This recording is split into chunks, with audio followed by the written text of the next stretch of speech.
Aloha and welcome to Craft Chocolate TV.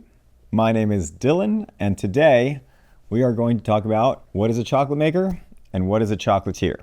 And this is a relatively short answer because it's not that complicated.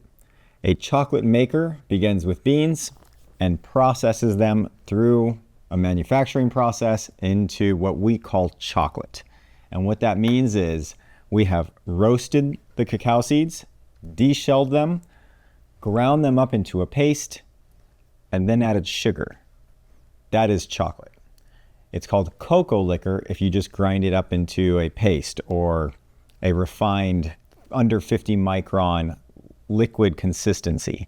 Once we add sugar to cocoa liquor, we have chocolate. And so that is a chocolate maker. Manoa chocolate is a chocolate maker. We start with beans or cacao seeds and go to a finished chocolate product, whether that is liquid chocolate or whether that is a finished packaged chocolate bar. We are chocolate makers.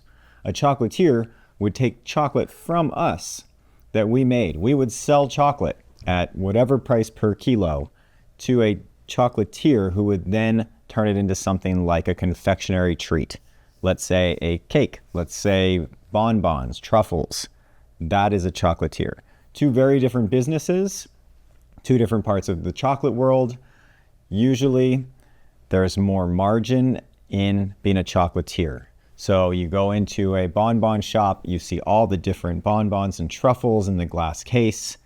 They have taken chocolate that we have made, added things like passion fruit or guava or salted caramel. That is a chocolatier. So there you have it, chocolate maker versus chocolatier. See you next time.